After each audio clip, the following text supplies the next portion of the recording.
Hi friends, ಎಲ್ಲರೂ ಹೇಗಿದ್ದೀರಾ? ನಿತ್ಯ ಸವಿ ಚಾನಲ್ಗೆ ಸ್ವಾಗತ. ಇವತ್ತು ನಾನು ಅಂಜಲ್ ರವಾ ತವಾ ಫ್ರೈ ಮಾಡ್ತಾ ಇದ್ದೀನಿ. ತುಂಬಾ ಟೇಸ್ಟಿಯಾಗಿರುತ್ತೆ, ತುಂಬ ಸಿಂಪಲಾಗಿ ಮಾಡ್ಕೋಬೋದು. ರವಾ ತವಾ ಫ್ರೈ ಮಾಡಲು ಏನೆಲ್ಲ ಬೇಕಂತೇಳಿ ನೋಡೋಣ. 2 ಅಂಜಲ್ ಸ್ಲೈಸ್ ತೊಗೊಂಡಿದ್ದೀನಿ, 1 ಸ್ಪೂನ್ ಚಿಲ್ಲಿ ಪೌಡರ್, 1/4 ಸ್ಪೂನ್ ಅರಿಶಿನ, 1 ಸ್ಪೂನ್ ಧನಿಯಾ, 1/4 ಸ್ಪೂನ್ ಜೀರಿಗೆ, ಶುಂಠಿ ಬೆಳ್ಳುಳ್ಳಿ ಪೇಸ್ಟ್ 1 ಸ್ಪೂನ್ ಮತ್ತು ಹುಣಸೆಹಣ್ಣು ರಸ ತೊಗೊಂಡಿದ್ದೀನಿ. ರುಚಿಗೆ ತಕ್ಕಷ್ಟು ಉಪ್ಪು, ಕೋಟಿಂಗಿಗೆ ರವೆ ತೊಗೊಂಡಿದ್ದೀನಿ. ಈಗ ಮಸಾಲೆ ಎಲ್ಲ ಕಲಿಸ್ಕೊತಾ ಇದ್ದೀನಿ.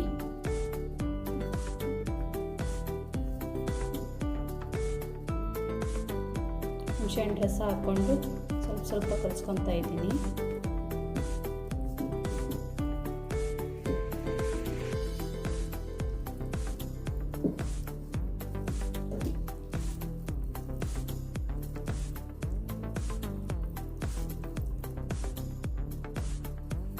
ರುಚಿಗೆ ತಕ್ಕಷ್ಟು ಉಪ್ಪು ಹಾಕ್ಕೊತಾ ಇದ್ದೀನಿ.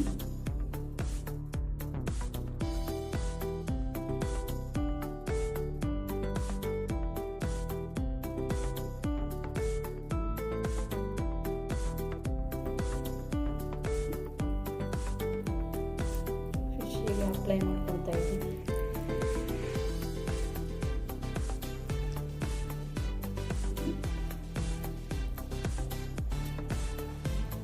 ಅಪ್ಲೈ ಮಾಡಿ ಆಗಿದೆ. ಅರ್ಧ ಗಂಟೆ ಇದನ್ನು ಫ್ರಿಜ್ಜಲ್ಲಿ ಇಡ್ತೀನಿ. ಫ್ರಿಜ್ಜಲ್ಲಿಟ್ಟು ಅರ್ಧ ಗಂಟೆ ಆಗಿದೆ, ಫ್ರಿಜ್ಜಿಂದ ತೆಗೆದಿದ್ದೀನಿ. ಈ ತವಾ ಇಟ್ಕೊಂಡಿದ್ದೀನಿ, ಎಣ್ಣೆ ಹಾಕಿ. ಎಣ್ಣೆ ಈಗ ಬಿಸಿಯಾಗಿದೆ.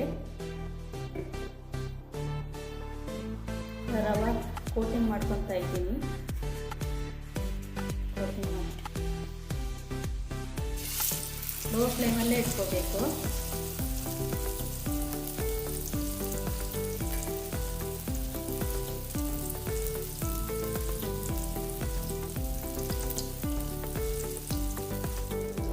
ಒಂದು ಸೈಡ್ ಆಗಿದೆ ನೋಡ್ತೀನಿ, ಒಂದು ಸೈಡ್ ಆಗಿದೆ, ಕಂಪ್ಲೀಟ್ ಆಗಿ ಬೆಂದಿದೆ. ನಿಧಾನ ಊಟ ಮಾಡ್ಕೊತಾ ಇದ್ದೀನಿ.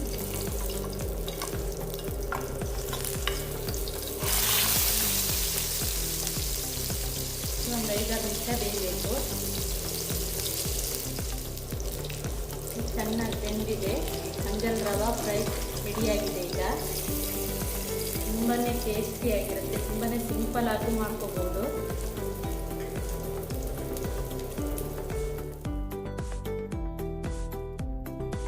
ಇವತ್ತಿನ ಈ ರೆಸಿಪಿ ಇಷ್ಟವಾದಲ್ಲಿ ಲೈಕ್ ಮಾಡಿ, ಸಬ್ಸ್ಕ್ರೈಬ್ ಮಾಡಿ, ಶೇರ್ ಮಾಡಿ. Thank you all.